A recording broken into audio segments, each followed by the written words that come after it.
आज आपण पाया थाळी कशी करणार आहोत हे बघणार आहोत। चला आता रेसिपीकडे वळूया। आपण मसाले बघून घेऊया। आपण जिरं घेणार आहोत, गोडा मसाला, गरम मसाला, धनिया पावडर, लाल मिरची पावडर, हळद आणि मीठ आणि ज्वारीचं पीठ आपण 2 चमचे घेतलेले आहे मोठे। खोबरं घेतलेलं आहे आपण, ओलं खोबरं अशा प्रकारे कट करून घेतलेलं आहे। टोमॅटो घेतलेला आहे 1 मीडियम साईजचा, कांदा घेतलेले आहे 2 असे उभे कापून, त्यानंतर कोथिंबीर बारीक चिरलेली आणि पुदिना। आता आपण अशा प्रकारे 4 पाय घेतलेले आहेत, ते आपण कट करून आणलेले आहेत दुकानातूनच। आता आपण त्याला हे ज्वारीचं पीठ लावून व्यवस्थित क्लीन करून घेऊया। अशा प्रकारे आपण आता हे सगळं पीठ चोळायचं।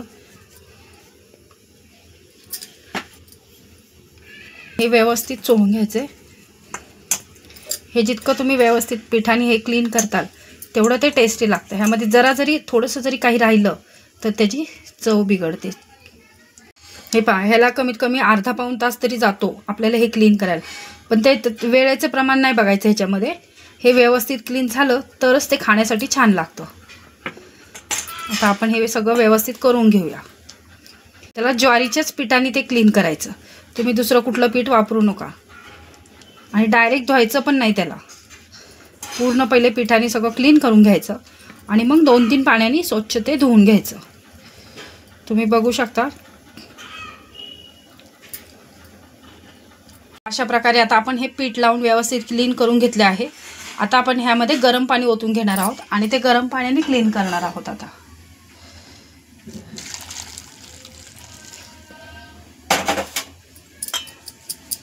गरम पाण्यामध्ये तुम्ही लगेच आपण हात घालू शकत नाही, त्यामुळे ते पहिले 2 मिनिटं असं करून घ्यायचं चमच्याच्या सहाय्याने। हे पहा, अशा प्रकारे आता आपण हे सगळे क्लीन करून घेतलेले आहेत। आता आपण हे शिजवून घेऊया।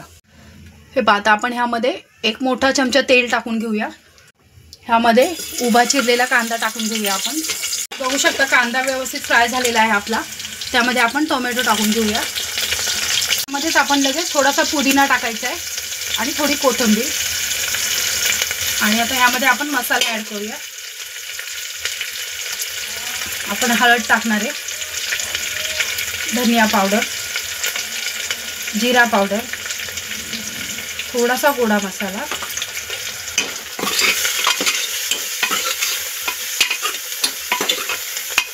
आता आपण यामध्ये जे हे पाय आपण स्वच्छ धुवून घेतले होते ते टाकून घेऊया।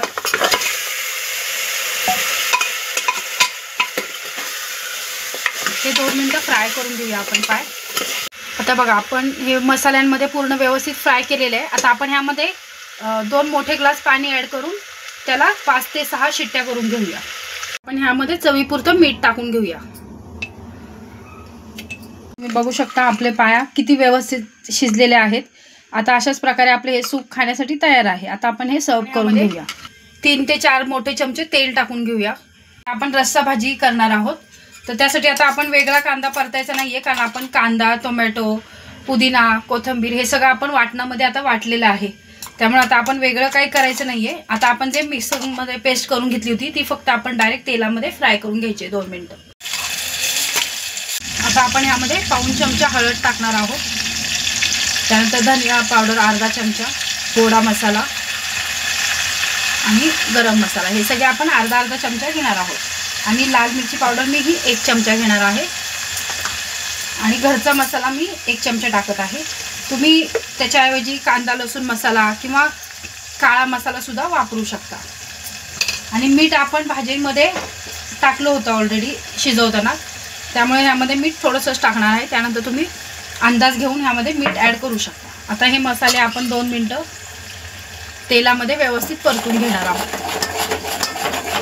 त्यात आपण कांदा टोमॅटो असं वेगळं परतलेलं नाही आहे तेलामध्ये, कारण जे वाटणात वाटलं होतं आपण तेच एकत्र आता पेस्ट फक्त परतून घेणार आहोत। हे पहा, किती व्यवस्थित मसाल्याला तेल सुटले आहे। याचाच अर्थ काय होतो की आपला मसाला तेलामध्ये व्यवस्थित फ्राय झालेला आहे। आता आपण ह्यामध्ये हे जे पाय वाफून घेतले होते ते 2 मिनिटं परतून घेऊया। तुम्ही बघू शकता किती व्यवस्थित आता हे आपण असे पूर्ण मसाल्यांमध्ये हे पाय परतून घेतले। आता आपण तुम्हाला पाहिजे त्या प्रमाणामध्ये तुम्ही पाणी ॲड करू शकता, म्हणजे पातळ थोडं सुकं, पण हे जास्त पातळ पण सुकं छान नाही वाटत। थोडं पाणी आपण ॲड करणार आहोत। आता आपण ह्यामध्ये गरम पाणी ॲड केलेलं आहे। आता ह्याला एक उकळी येऊ देऊ आणि त्यानंतर 7 ते 8 मिनिटं व्यवस्थित मंद आचेवर त्याला व्यवस्थित आपण शिजवून घेऊया. हे पहा, आता तुम्ही बघू शकता किती व्यवस्थित आपली भाजी आता उकळली आहे.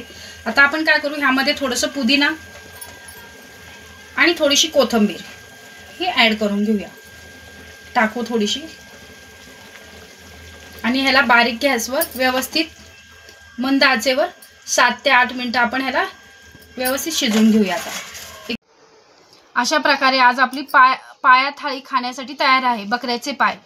त्यामुळे आपण पायाचा रस्सा भाजी केलेली आहे तिखट, त्यानंतर पायाचे सूप केलेला आहे आपण, जो कमरेसाठी लहान मुलांना खाण्यासाठी चांगला असतो आणि तो तिखटही नाही आहे. त्यानंतर इंद्रायणी राईस दिलेला आहे आपण, त्यामध्ये 2 चपात्या, कांदा आणि लिंबू.